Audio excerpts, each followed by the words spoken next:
پیروی کرنا اس معنی کے پیروی کرنا اس معنی کے لحاظ سے قرآن پڑھنا، اس پر غور و فکر کرنا اور اس کے غور و فکر کرنا اور اس کے مطابق عمل کرنا سب اس کے مفہوم میں شامل ہے، لیکن اردو میں محض پڑھنے کے معنی میں استعمال ہوتا ہے، اور ہم نے صرف اردو کی رعایت میں یہ معنی مراد لیا ہے۔ مراد دینا کسی کو سمجھ لینا۔ تو سب سے پہلے قرآن کی تلاوت جو سبق کا عنوان ہے، سبق کا ٹاپک ہے، اس ورڈ کی تشریح کر رہے ہیں کہ قرآن کی تلاوت کا کیا مطلب ہے۔ کہہ رہے ہیں تلاوت عربی زبان کا لفظ ہے، تلاوت جو ہے عربی زبان سے نکلا ہے، جس کے معنی ہے پیروی کرنا، کسی کو فالو کرنا، to follow someone, to go behind someone, کسی کے پیچھے چلنا، کسی کو فالو کرنا۔ اس کے معنی کے لحاظ سے قرآن پڑھنا، اس پر غور و فکر کرنا، اس کے مطابق عمل کرنا، سب اس مفہوم میں شامل ہیں۔ کیوں؟ جب تک آپ قرآن کو سمجھیں گے نہیں، اس کی پیروی کیسے کریں گے؟ اور جب تک پڑھیں گے نہیں، سمجھیں گے کہاں سے؟ ٹھیک ہے، تو اس کے اندر پڑھنا، اس پہ غور و فکر کرنا، اس کو پیروی کرنا، اس کے اندر سب شامل ہے تلاوت کے اندر۔ لیکن اردو میں محض پڑھنے کے معنی میں استعمال، لیکن اردو میں تلاوت بولتے ہیں صرف پڑھنے کو، جو ہے اگر آپ قرآن پڑھتے ہیں تو کہا جاتا ہے قرآن کی تلاوت کر رہے ہیں۔ ہم نے صرف اردو کی رعایت میں یہ معنی مراد لیا ہے۔ تو یہاں جو تلاوت کا معنی ہے وہ پڑھنے سے مراد ہے، کہ قرآن کریم کی تلاوت کا مطلب ہے کہ قرآن کریم کو ریڈ کرنا، to read, to recite it, to read it, اس کے معنی میں انہوں نے یہاں پہ لیا ہے۔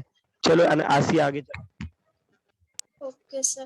تلاوت کی فضیلت، یہ بھی صرف قرآن مجید کا غرض ہے کہ اس کے صرف پڑھنے پر بھی ثواب ہے۔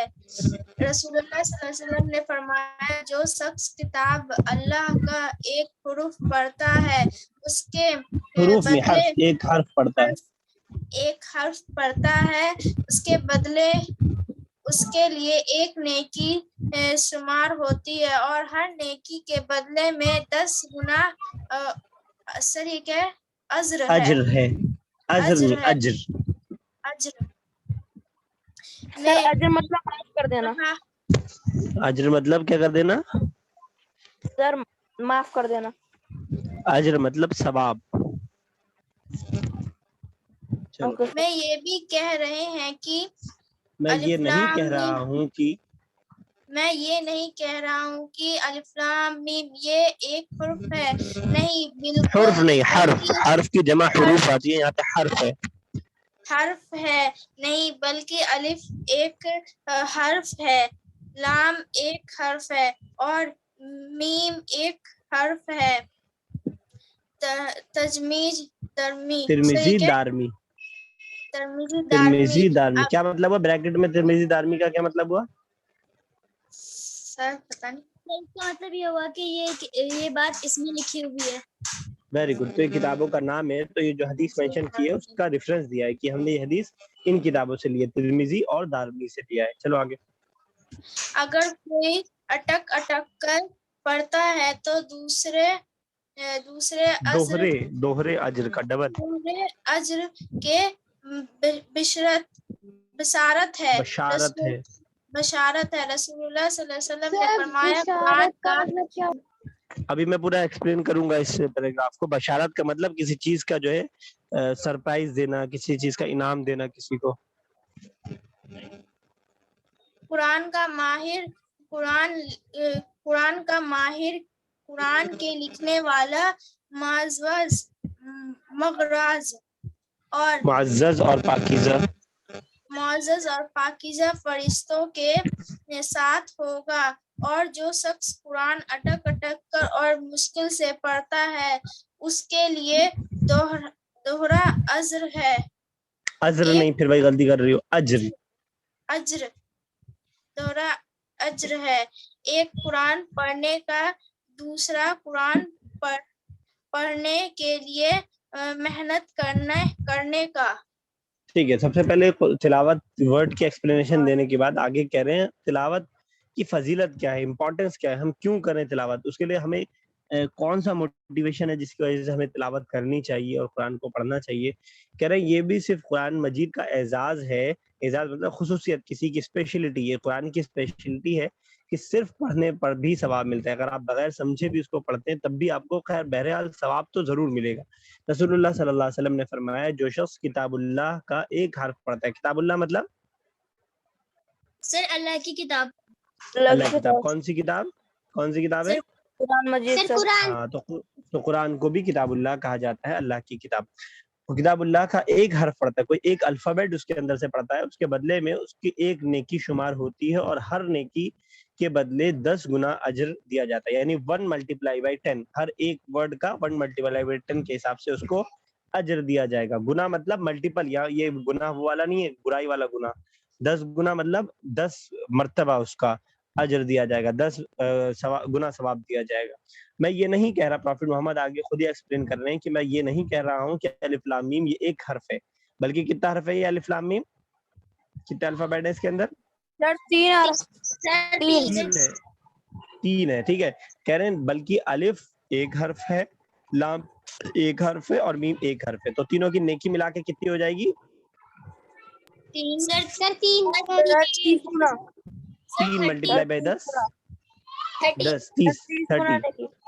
30 ہو جائے گی. ٹھیک ہے, ترمذی اور دارمی کی حدیث ہے. اگر کوئی اٹک اٹک کر پڑھتا ہے تو دوہرے اجر کی بشارت ہے. جیسے اگر ہمیں پڑھنے میں پریشانی ہوتی ہے اور ہم صحیح سے نہیں پڑھ پاتے ہیں تو ڈبل اجر ملے گا, ایک تو پڑھنے کا, دوسرا پڑھنے کی وجہ سے جو ہمیں پریشانی ہو رہی ہے. ابھی جیسے مریم سنا رہی تھی تو اٹک رہی تھی, اس اٹکنے کی وجہ سے بھی اللہ تعالیٰ ثواب دیتا ہے. یعنی ایک تو آپ کو پڑھنے کا ثواب تو ملے گا ہی ملے گا, پلس اس میں جو آپ کو پریشانی ہو رہی ہے, جو آپ صحیح سے نہیں پڑھ پا رہے ہیں, آپ کوشش کر رہے ہیں صحیح سے پڑھنے کی لیکن بہت اٹک رہے ہیں, تو اس اٹکنے کا بھی اللہ تعالیٰ آپ کو, اس پریشانی کا بھی آپ کو اللہ تعالیٰ ثواب دے گا. آگے کہہ رہے ہیں رسول اللہ صلی اللہ علیہ وسلم نے فرمایا قرآن کا ماہر قرآن کے لکھنے والے معزز پاکیزہ فرشتوں کے ساتھ ہوگا. یعنی قیامت کے دن جو قرآن کا ایکسپرٹ ہوگا, جو ماہر ہوگا, جو بہت اچھا قاری ہوگا, وہ بڑے بڑے فرشتوں کے ساتھ ہوگا. اور جو شخص قرآن اٹک اٹک کر مشکل سے پڑھتا ہے اس کے لیے دوہرا اجر ہے. اور ایسا شخص جو قرآن کو پڑھنا چاہتا ہے لیکن بہت اٹک کے پڑھتا ہے, عربی زبان اس کی نہیں ہے, بچپن میں نہیں پڑھ پایا تھا یا صحیح سے نہیں پڑھ پایا, تو بہت مشکل سے اگر وہ پڑھ رہا ہے تو اس کو اللہ تعالیٰ دوہرا اجر دیتا ہے, ڈبل اس کو ثواب دیتا ہے. ایک قرآن پڑھنے کا اور دوسرا قرآن پڑھنے کے لیے محنت کرنے کا. ایک قاری جو ہوتا ہے وہ آسانی سے پڑھ لیتا ہے, لیکن جو نہیں پڑھ پا رہا ہے وہ مشکل سے مشقت کر رہا ہے. کیوں مسکراہٹ آ رہی ہے آسیہ, کوئی جوک چل رہا ہے؟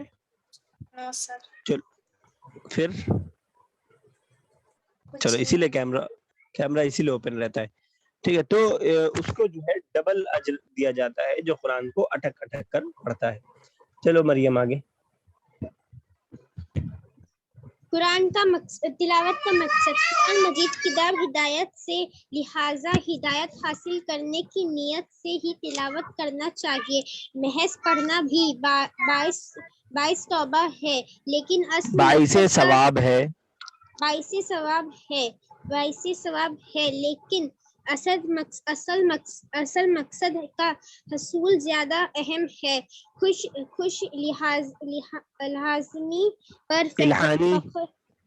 الہانی پر فخر کرنے, دینداری کی دکھا بیٹھنے اور وہاں ہی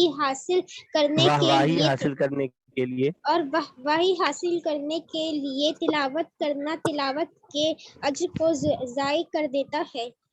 ٹھیک ہے, تو تیسرے ہیڈنگ بتا رہے تلاوت کا مقصد, کیا پرپز ہوتا ہے, ہم تلاوت کیوں کرتے ہیں, اس کا کیا ہمارے پاس ریزن ہوتا ہے, کیا ہونا چاہیے. کہہ رہے ہیں قرآن مجید کتاب ہدایت ہے, یعنی ایک گائیڈنس, ایک گائیڈ بک ہے, یعنی ہمارے لیے ایک رہنمائی کا ذریعہ ہے. ہمیں زندگی کیسے گزارنی چاہیے اور انسان کو کیسے اس دنیا کے اندر رہے کہ آخرت کے اندر وہ کامیاب ہو جائے, اس کا ایک ذریعہ ہے قرآن مجید. سمجھ میں آ رہی ہے زید تم کو؟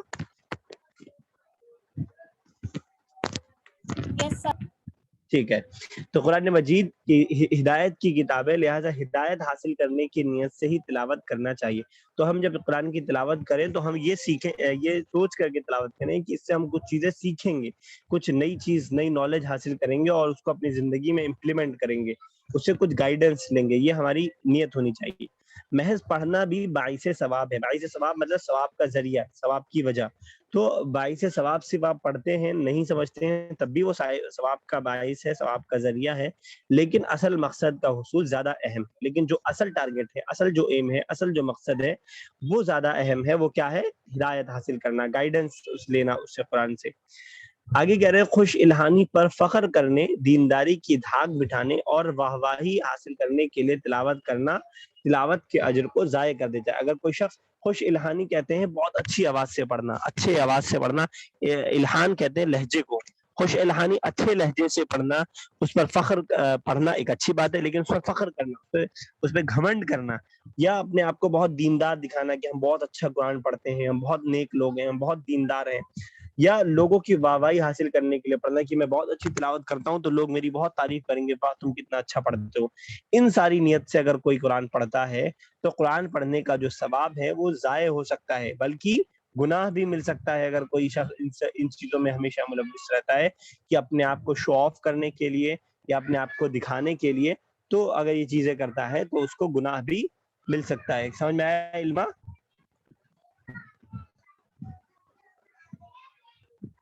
مائک اوپن کر کے. علما سمجھ میں آیا؟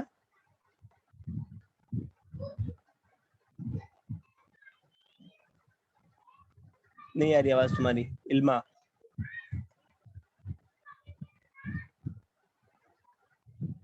کیا مقصد ہے نابیہ تلاوت کا؟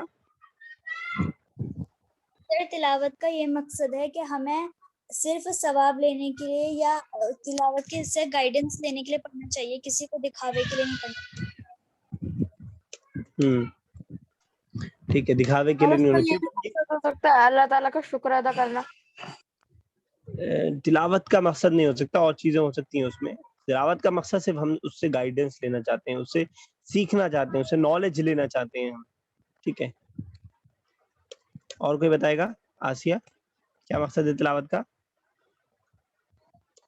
یہی تو اور کیا. ہاں بتاؤ, یہی تو کیا؟ سر جو آپ نے بتایا گائیڈنس جو آپ نے لینا, بتایا وہی کیا دوبارہ ریپیٹ کریں, اتنا لمبا آپ نے جو بتایا بس وہی ہے, پھر تو ہر نو سوال کا سر جواب یہی ہو جائے گا. سر ہاں بتاؤ. سر مطلب کہ قرآن سے ہمیں گائیڈنس لینا, اسے سیکھنا, اچھے سے سمجھنا, یہ ہوتا ہے. ویری گڈ, ٹھیک ہے. چلو آگے چلو ارم. تلاوت کے آداب. پہلا طہارت. طہارت تاپے زبر رہتا ہے. طہارت تلاوت سے پہلے پاک و صاف کھولیں اور وضو کر لیں. اللہ تعالیٰ کا ارشاد ہے لا یمسہ الا المطہرون. ترجمہ, اسے نہیں چھو سکتے مگر صرف پاک و صاف لوگ. اسی جگہ کی صفائی کا بھی لحاظ رکھیں. ٹھیک ہے, دوسرا, تو کہہ رہے ہیں تلاوت کہ سب سے پہلا جو اس کا وہ بتایا ہے کیا ہے, طہارت ہے. تلاوت کے آداب کے سب سے پہلا ادب کیا ہے کہ طہارت ہونی چاہیے. کہہ رہے ہیں تلاوت سے پہلے پاک صاف کا ہو لے, مطلب اور آپ بتا رہے ہیں وہی بتا رہے ہیں کیا مطلب ہے, پاک صاف ہو لے اور وضو کر لیں. طہارت کا مطلب ہوتا ہے پاکی, صفائی. تو تلاوت سے پہلے وضو کر لیں اور پاک صاف ہو لیں, یہ ضروری ہے کیونکہ اتنی بڑی کتاب کو ہم پڑھنے جا رہے ہیں تو اس کے کچھ آداب ہوں گے. آپ جتنی بڑی شخصیت ہوتی ہے, اگر آپ مان لیجیے کہ اس سے ملنے جا رہے ہیں, بہت عظیم شخصیت ہے, تو کیسے جائیں گے آپ؟ ایسے چلے جائیں گے جیسے ڈیلی کپڑا پہنتے ہیں؟ نو سر, تیار ہو کے جائیں گے. تیار ہو کے جائیں گے. آپ کو پریزیڈنٹ سے ملنا ہے, کیسے جائیں گے؟ سر تیار ہو کے ہی جائیں گے. اچھے سے جائیں گے, اور کسی بڑے سے ملنا ہوگا تو نہیں ہوگا تو ویسا کپڑا خریدیں گے اور پھر سب سے تیار ہو کر کے جائیں گے. تو کیونکہ اتنی بڑی کتاب کو ہم پڑھنے جا رہے ہیں تو اس کے لیے ہمارے لیے ضروری ہے کہ اس کے مطابق ہم اپنے آپ کو پاک صاف کم سے کم کر لیں, کم سے کم وضو کر لیں, اور صاف کپڑے رہیں, اور جس جگہ ہم بیٹھ رہے ہیں وہ بھی صاف ستھری ہونی چاہیے. اللہ تعالیٰ کا ارشاد ہے لا یمسہ الا المطہرون. سورہ واقعہ کی آیت نمبر 79 میں اللہ نے بتایا کہ اسے نہیں چھوتے ہیں, یعنی قرآن کو, مگر صرف پاک اور صاف لوگ, یعنی جو پاک صاف لوگ ہوتے ہیں وہی اس کو چھوئیں, اور دوسرے لوگ اس کو نہ چھوئیں. چلو آگے. تلاوت کے اوقات. جب بھی موقع ملے تلاوت کرے, لیکن تلاوت کے لیے رات اور صلاحیت حاصل ہے کیونکہ یہ اوقات زیادہ یکسوئی کے ہیں اور ان اوقات میں دل و دماغ قرآن کے پیغام کو قبول کرنے کے لیے زیادہ آمادہ ہوتے ہیں۔ قرآن مجید میں ہے ان قرآن الفجر کان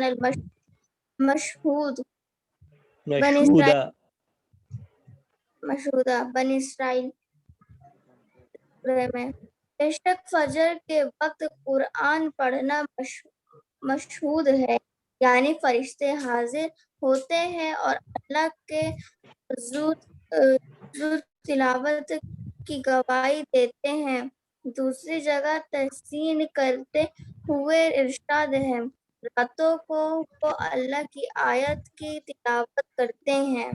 ٹھیک ہے، تو پہلا ادب جو بتایا کہ پاکی اور صفائی ہونی چاہیے، دوسرا ادب تلاوت کے اوقات کے تعلق سے کہ کب تلاوت کی جائے، کس وقت تلاوت کی جائے۔ زید کیمرہ بند مت کرو۔ کہہ رہے ہیں جب بھی موقع ملے تلاوت کرے، لیکن تلاوت کے لیے رات اور صبح کے وقت کو خصوصی فضیلت حاصل ہے۔ جب بھی آپ کو ٹائم ملے، جب فرصت ملے، جیسا بھی آپ کا روٹین بن جائے ویسے آپ تلاوت کریں، لیکن رات کا ٹائم اور صبح فجر کا ٹائم جو ہے زیادہ فضیلت کا وقت ہے، کیونکہ یہ اوقات زیادہ یکسوئی کے ہیں، کیونکہ اس ٹائم آدمی سو کے اٹھا ہے، صبح بالکل دماغ ادھر ادھر اس کا ڈائیورٹ نہیں ہوتا ہے، تو یکسوئی کے ساتھ وہ اس کام کو کر سکتا ہے، اور ان اوقات میں دل و دماغ قرآن کے پیغام کو قبول کرنے کے لیے زیادہ آمادہ ہوتا ہے، زیادہ تیار ہوتا ہے۔ آمادہ ہونا، تیار ہونا قرآن مجید میں ہے، اللہ تعالیٰ نے فرمایا ان قرآن الفجر کان مشہودا، بنی اسرائیل کا 78 نمبر آیت ہے کہ بے شک فجر کے وقت قرآن پڑھنا مشہود ہے۔ اب مشہود کا کیا معنی ہوتا ہے؟ کہہ رہے ہیں یعنی فرشتے حاضر ہوتے ہیں اور اللہ کے حضور تلاوت کی گواہی دیتے ہیں، یعنی ہم جب قرآن کریم کی تلاوت فجر میں کر رہے ہوتے ہیں، فجر کے بعد، تو اس وقت جو ہے فرشتے موجود ہوتے ہیں اور وہ اس کو سن رہے ہوتے ہیں اور اس کی گواہی اللہ تعالیٰ کے پاس جا کر کے وہ دیتے ہیں۔ دوسری جگہ تحسین کرتے ہوئے ارشاد فرمایا، تحسین کرتے ہوئے مطلب تعریف کرتے ہوئے، تعریف کو بولا جاتا ہے تحسین کرنا، تو تحسین کرتے ہوئے ارشاد فرمایا اللہ تعالیٰ نے کیا فرمایا، راتوں کو وہ اللہ کی آیات کی تلاوت کرتے ہیں، یعنی جو اللہ تعالیٰ کے نیک بندے ہیں ان کی تعریف کرتے ہوئے اللہ تعالیٰ نے فرمایا کہ وہ اللہ تعالیٰ کی آیتوں کی تلاوت راتوں کے ٹائم میں وہ لوگ کرتے ہیں۔ چلو زارا فرمان آگے، سمجھ میں آ رہی ہے نا اتنی باتیں؟ یس سر۔ یس سر۔ زارا چلیے آگے۔ تعوذ و تسمیہ، جب بھی تلاوت شروع کریں تو پہلے اعوذ باللہ من الشیطان الرجیم پڑھیں۔ اللہ تعالیٰ کا ارشاد ہے فَإِذَا قَرَأْتَ القرآن فَاسْتَعِذْ بِاللَّهِ مِنَ الشَّيْطَانِ الرَّجِيمِ، جب تم قرآن پڑھنے لگو تو دھتکارے ہوئے شیطان سے اللہ کی پناہ مانگ لیا کرو، پھر بسم اللہ الرحمن الرحیم پڑھیں اور تلاوت شروع کریں۔ ٹھیک ہے، تو تیسرا جو ادب ہے، پہلا طہارت پاکی صفائی، پھر دوسرا جو ہے جب وقت ملے تب پڑھیں یا فجر اور رات کے وقت میں پڑھیں، تو دوسرا یہ ادب بتایا۔ تیسرا بتا رہے تعوذ و تسمیہ، تعوذ بولا جاتا ہے اعوذ باللہ پڑھنے کو، اور تسمیہ بولا جاتا ہے بسم اللہ الرحمن الرحیم پڑھنے کو۔ تو کہہ رہے ہیں اس کے بعد تعوذ و تسمیہ بھی ادب ہے، کہہ رہے ہیں جب بھی تلاوت شروع کریں تو اعوذ باللہ من الشیطان الرجیم پڑھیں۔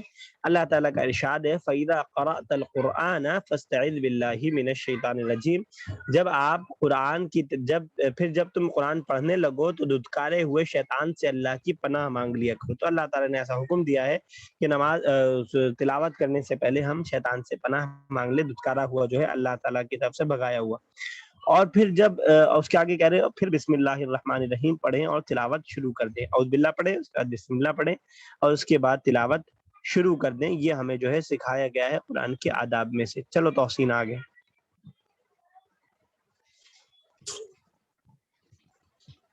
خوش الہانی، قرآن خوش الہانی سے پڑھیں، جیسے کہ رسول اللہ صلی اللہ علیہ وسلم ہدایت فرمائے ہیں۔ اپنی آواز اور اپنے لہجے سے قرآن کو آراستہ کرو۔